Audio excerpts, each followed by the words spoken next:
Hello बच्चों, good morning to all of you. तो बेटा आज जो हम चैप्टर कर रहे हैं उस चैप्टर का नाम है photosynthesis in higher plant. So our chapter is photosynthesis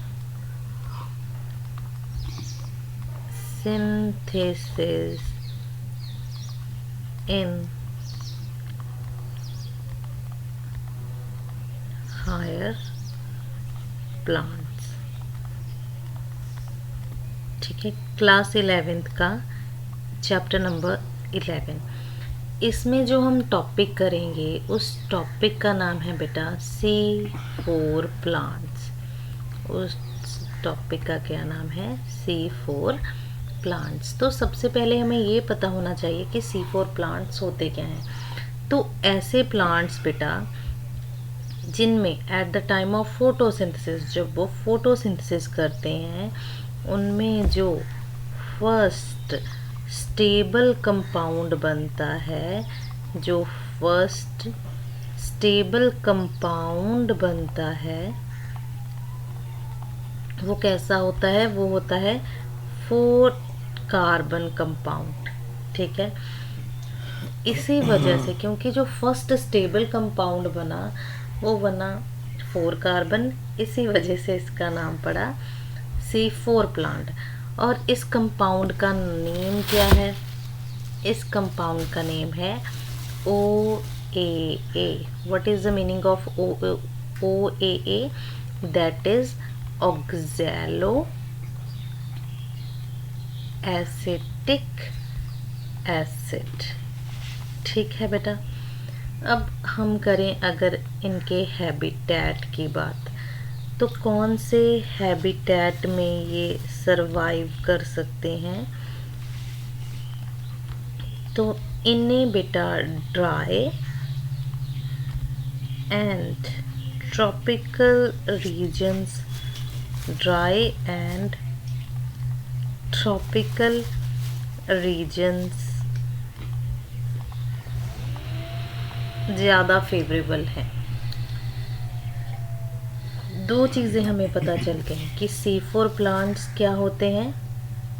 ऐसे ऑब्जेक्ट ऐसे प्लांट्स जिनमें जो फर्स्ट स्टेबल कंपाउंड बनता है वो कौन सा होता है? 4 कार्बन कंपाउंड। जो फर्स्ट स्टेबल कंपाउंड बने that is 4 carbon compound, plus उस कंपाउंड का नेम क्या है? Oxalo acetic acid. और इनका हैबिटेट कौन सा है? Dry and tropical habitat. तो अब हम बात करते हैं बेटा कि C4 प्लांट के कुछ स्पेशल फीचर्स कौन से हैं। ठीक है, तो अब हमारा टॉपिक है special features of C4 plant. Special features of C4 plant.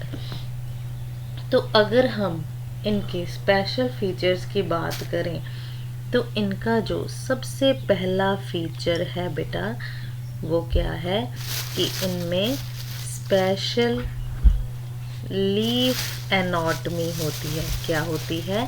Special leaf anatomy होती है। ठीक है, और अगर हम सेकंड पॉइंट की बात करें तो मैंने क्या बताया था हैबिटेट में कि इनको कौन सा हैबिटेट पसंद है? Dry and tropical. What does it mean कि ये जो होते हैं ना बेटा, ये टॉलरेट कर सकते हैं हाई टेम्परेचर को। तो हम क्या लिख सकते हैं कि ये क्या करते हैं? टॉलरेट करते हैं बहुत ज़्यादा हाई टेम्परेचर को। ठीक है, ये पॉइंट क्लियर है आई होप। अब थर्ड पॉइंट इसी से रिलेट करते हैं कि अगर ये हाई टेम्परेचर में रहते हैं तो इनकी जो रिस्पॉन्ड करने की क्षमता है वो कौन सी होगी? वो भी हाई टेम्परेचर में ही होगी। तो थर्ड पॉइंट हमारा क्या बतना? Respond to high light intensities.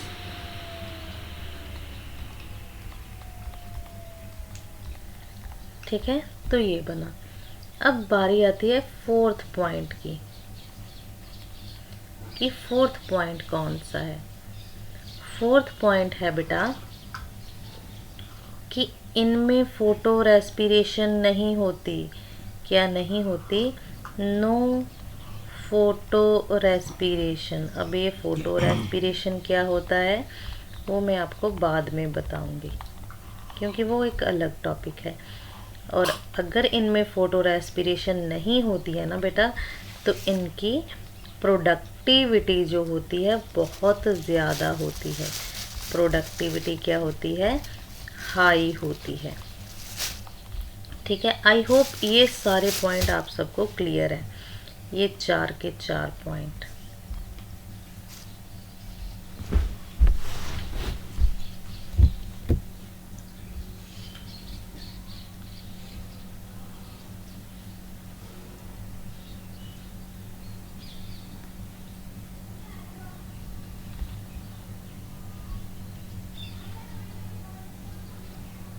चलो अब चलते हैं हम आगे।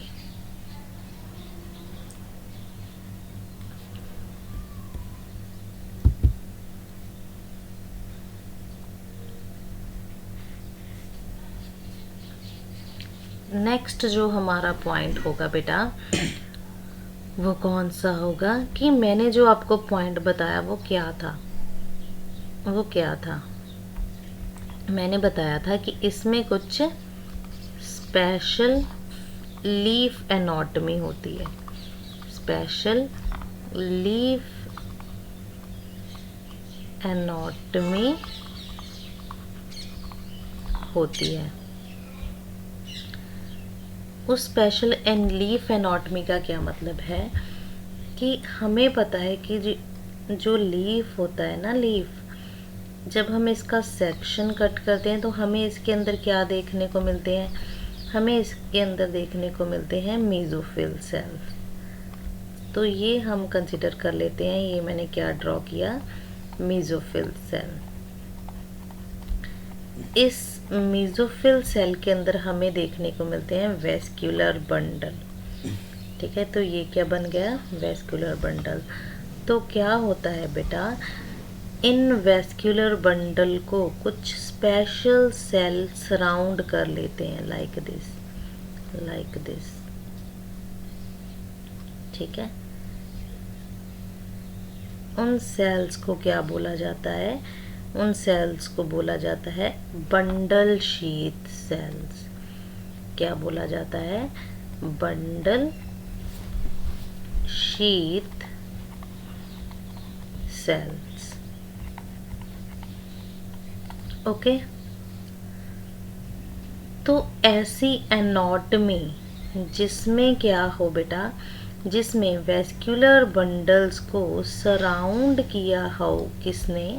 When vascular bundles are surrounded by bundle sheath cells. Bundle sheath cells, ऐसी एनाटॉमी को बोलते हैं बेटा, ऐसी एनाटॉमी को बोला जाता है क्रान्स एनाटॉमी।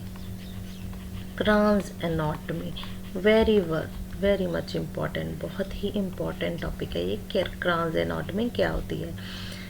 तो when bundle sheath cells are surrounded by when vascular bundles are surrounded by bundle sheath cells, तो ऐसी एनाटॉमी को क्या बोलते हैं? Kranz anatomy.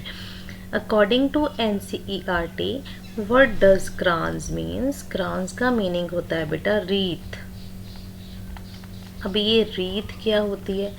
रीथ का मीनिंग होता है बेटा माला, मोतियों की माला। जैसे माला में मोती एक साथ होते हैं, लगातार कॉन्टिन्यूअस नेचर में होते हैं, वैसे ही बंडल शीथ सेल्स आपस में बहुत टाइटली पैक्ड होते हैं।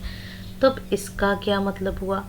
इसका मतलब हुआ कि इसमें कोई भी इंटरसेल्यूलर स्पेस नहीं होती बेटा, और इसके अलावा नो इंटरसेल्यूलर स्पेस नहीं होती।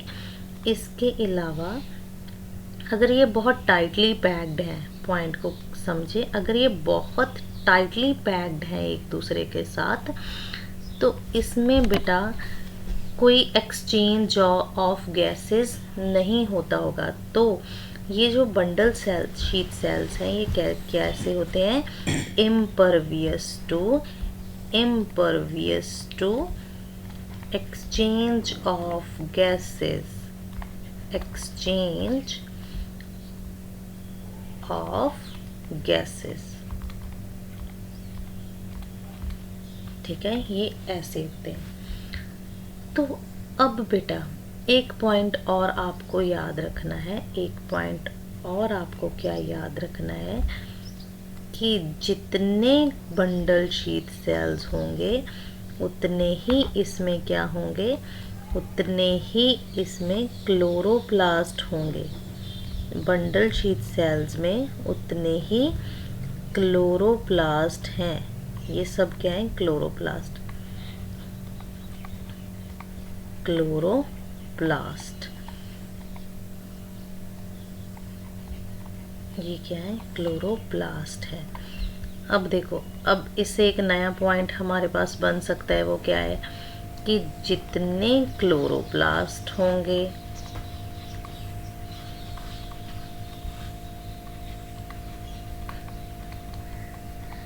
उतनी ही फोटोसिंथेसिस होगी, उतनी ही फोटोसिंथेसिस होगी, और जितनी फोटोसिंथेसिस होगी उतनी ही प्रोडक्टिविटी होगी, प्रोडक्टिविटी होगी।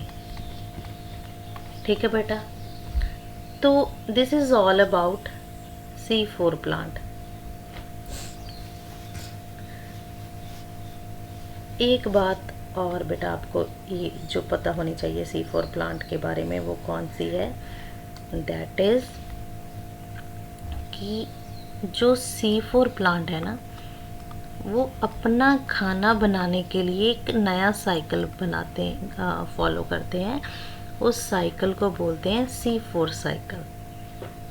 ठीक है, लेकिन C4 साइकिल किसके लिए यूज़ करते हैं? For carboxylation, for carboxylation. लेकिन बेटा क्या होता है, जो शुगर्स बनेंगे ना, इसमें जो शुगर्स बनेंगे वो उसके लिए ये C3 साइकिल ही फॉलो करते हैं। तो इसमें दोनों चलते हैं, C4 साइकिल भी चलता है और C3 साइकिल भी चलता है। ये क्या हो गया? C3 साइकिल भी चलता है। ठीक है, और कुछ एग्जाम्पल हम देख लेते हैं इसकी क्या होती है। जैसे कि शुगर केन, जो शुगर केन होता है, जो मेज़ होते हैं, मकई, ज्वार, बाजरा, जिनको कम पानी की ज़रूरत होती है, वो सब क्या होते हैं? ये क्या हो रहा है?